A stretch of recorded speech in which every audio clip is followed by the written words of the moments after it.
Hi everyone.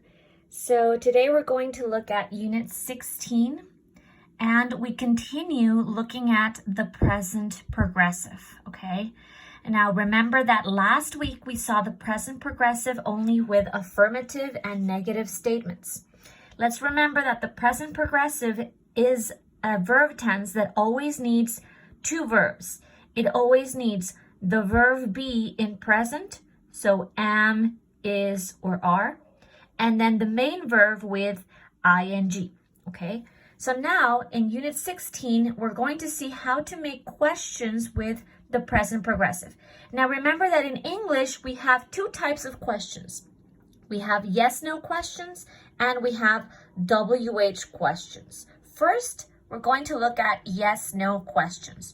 Remember that yes/no questions are the ones that have a yes or a no answer, okay? Now, yes/no questions always have the same structure or the same formula. It doesn't matter what verb tense we're seeing, past, present, future, the formula is always going to be the same. So this is something that we saw in simple present. Look at this. Helper, subject, verb. So the formula is exactly the same. Helper, subject, verb. The only things that are going to change are how we use the helper and the verb, okay? So remember that in simple present, my helper was do or does. So I would say, does he work, for example. Yes, we have helper, subject, verb. Or, do you work? So now we're going to do the same thing. Helper, subject, verb, but we are going to use it for the present progressive. So because the present progressive already has a helper and my helper is the verb be, that is the one that I'm going to use at the beginning. So my questions in present progressive always begin with am, is, or are, depending on the subject. So for I am, he, she, it is, and we, you, they are. So we begin like that, and then my verb is always with ing. So in this case, always ing. Am I speaking? Is she dancing? Are they cooking? This is always with ing, and I always begin with the verb be, so that I can have helper, subject, verb. So let's take a look at how I'm going to answer these questions. So am I speaking English? We have the two possible answers, yes and no. Now, we are going to answer with the same helper. So if I am asking with the verb be, yes, then I am going to answer with the verb be. So if I say, am I speaking English? The answer is yes, you are, or no, you aren't. Always with the verb be. The other example, is she dancing? Yes, she is. No, she isn't. And are they cooking? Yes, they are, or no, they aren't. So you see, we always have to make sure to answer with the same helper that we're using for the question. If I ask with the verb be, I answer with the verb be.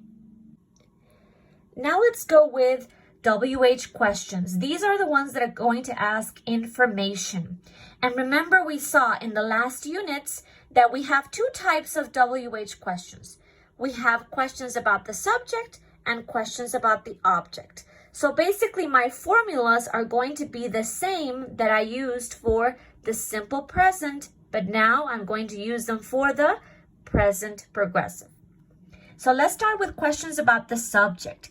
This is when I ask about the person or the thing that is doing the action.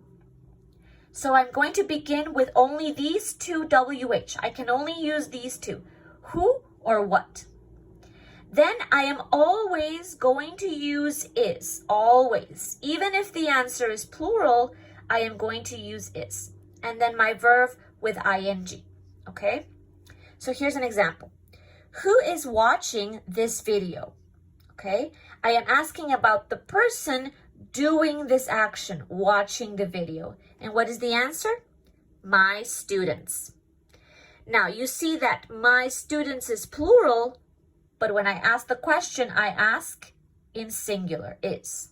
Okay, so who is watching this video? Who is doing this action?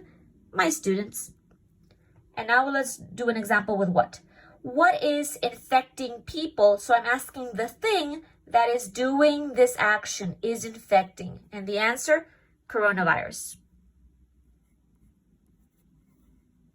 Okay? So two questions made exactly the same way, asking about the people or the thing that is doing this action. And the last type of question are WH questions about the object, okay? So remember that when I ask about the subject, I'm asking about the person or the thing that is doing the action. When I ask about the object, I'm asking about the person, the thing, the place that is receiving the action, okay? So this one is exactly the one that we saw in simple present, okay? We have the WH word, this is my formula, and then helper, subject, verb. So you see, this part over here is exactly like a yes-no question. You see, helper, subject, verb. The only thing I'm doing is at the beginning, I am adding a WH word, okay? So we're going to take these yes-no questions and we're going to convert them to WH questions. So instead of saying, am I speaking English, I can say, why am I speaking English? But you see, WH, helper, subject, verb. Helper, always the verb be. The verb, always with ing. So why am I speaking English? I am asking reason. I answer reason. Because you're the teacher. We have the yes-no question. Is she dancing? We can ask, where is she dancing? You see, WH, helper, subject, verb. So where is she dancing? I am asking place. I answer place. At the party. Are they cooking? We make it into a WH. What are they cooking? WH, helper, subject, verb. So I'm asking about the thing that they are cooking, okay? And the answer is a thing, pasta. Here's another example. Who are my students watching? You see, WH, helper, subject, verb, and the answer, Miss Gabby. Now I made this one because I want you to see the difference with this one and this one. Over here, who is watching this video? I am asking about the people doing the action. That's why I do it like this. I'm asking about the subject. And the answer, my students. You are the ones doing the action of watching. And over here, who are my students watching? Miss Gabby, I am the object. I am not doing the action of watching. I am the one receiving the action of watching. The people doing the action are my students. And that is why this is a question about the object, because I am not doing the action, I am receiving the action. And that's why I say, who are my students watching? The answer, Miss Gabby.